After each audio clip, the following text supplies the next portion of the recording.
Hello everyone, myself Deepak Upadhyay from Impulse Technology, Gurgaon, Delhi.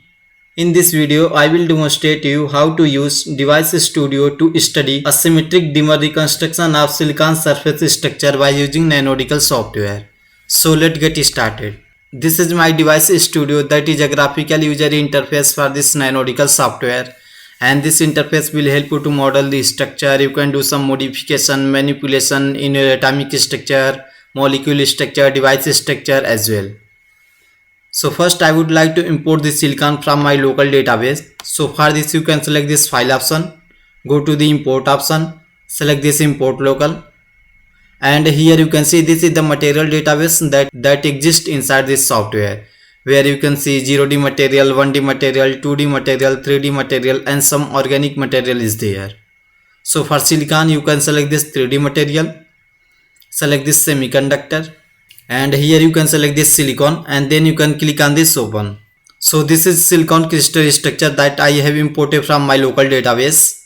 And if you want to make a surface slab, then you can click on this build option, and in the build option you can see multiple options are there. So as per your need you can design the structure.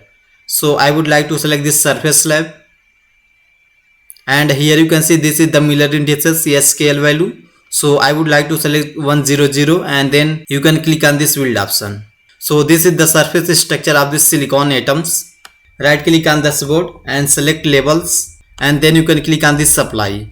So here you can see this is the position of silicon atoms, and then you can click on this convert to crystal option, and here you can change the vacuum energy ABC. Here you can see I have changed the vacuum energy of ABC, and then you can click on this build option. So you can select first silicon atoms, and from property explorer you can change their atomic position XYZ. So again you can select this second silicon atoms and change their atomic position. Again you can select this third silicon atoms and change their atomic position. Again you can select this fourth silicon atoms and change their atomic position. Again you can select this fifth silicon atoms and change their atomic position. So again you can select this sixth silicon atoms and then change their atomic position. Again you can select this seventh silicon atoms and then change their atomic position. So similarly you can select one by one silicon atoms, and from the property explorer you can change their atomic position XYZ. So after changing the atomic position of all atoms, you can click on this recalculate linker bond, so that all atom will be connected by covalent bond. Then again you can click on this build option, and then go to the redefine crystal, and here you can redefine the crystal in transport direction, that is C. So I would like to increase 3 times in the direction of C, and then you can click on this preview option, and here you can see the length has been increased, and then you can click on this build option. If you want to delete some undesired atoms, so you can draw the rectangle, select the atoms, and then press the delete atom. Then you can click on this hydrogen passivation to passivate this silicon surface structure with hydrogen atoms, and you can draw the rectangle, select this hydrogen atoms, and press the delete atom. Again you can click on this convert to crystal option, and here you can increase the vacuum in the direction of C, and here you can see the vacuum has been increased. Then you can click on this build option. If you want to make it centrally fit, so you click on this center option, and for the optimization calculation you can select this simulator, select this Nanodical, go to the relaxation, and here you can see this is the relaxation parameter, where you can see this is the basic setting: electron temperature, cutoff energy, exchange correlation, LDA, GGA.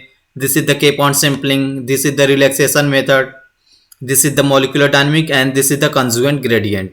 So I would like to select this molecular dynamic, and this is the force convergence criteria. Then you can copy this checkbox, and here you can see this is the iteration control, density matrix, Hamilton matrix, total energy, and this is the basic settings, arrangement by element by atoms, and this is the Howard atoms, and this is the spin tonics application. Suppose if you want to include the spin, collinear spin, general spin, and then you can click on this generate file.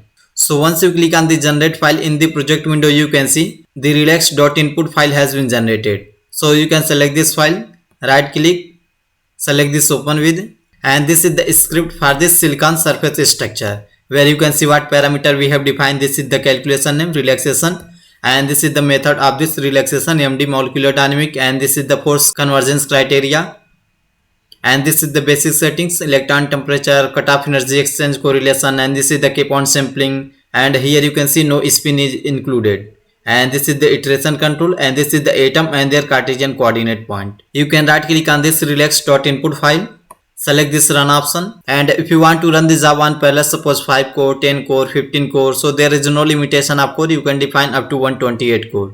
Then you can click on this run option to run this job. In the bottom of the page you can see the relax.input file is in the running condition. So you can wait until the calculation finished. When this relax.input file calculation will finished, then in project window the atom relax.xyz file will be generated. In the job manager you can see the relax.input file calculation has been finished and their output atom relax.xyz file has been generated. So you can select this file, right click, select this open with, and this is the optimized silicon structure with their Cartesian coordinate point. So in the calculated log.txt file, you can get the optimization step and maximum atomic force. So you can select this file, right click, select this open with, and here you can see this is the relaxation procedure, and this is the step 0, and this is the maximum atomic force, and this is the step 1, and this is the maximum atomic force. And in the bottom of the page you can see the structure relaxation finished, and this is the time taken by this calculation. And this optimization graph you can plot in MATLAB, Origin and any third party software. So I would like to open my MATLAB, and from this browse option you can select your folder into the MATLAB. So you can see this is my project. You can select and then you can click on this select folder. Then you can open this crystal folder, and here you can see this is the calculated result.mat file. So to plot the graph you can click on this new script, and here you can write the script for plotting the graph. So this is the script for plotting the graph. You can see this is the step 0 to 16, and this is the atomic force that I have entered the data from the log.txt file. So you can select this run option to run this job, and here you can see the graph has plotted. And this is the final optimized graph of silicon surface structure with respect to maximum atomic forces. In the x-axis you can see this is the optimized step. On the y-axis you can see this is the maximum atomic force. So thank you for watching the video.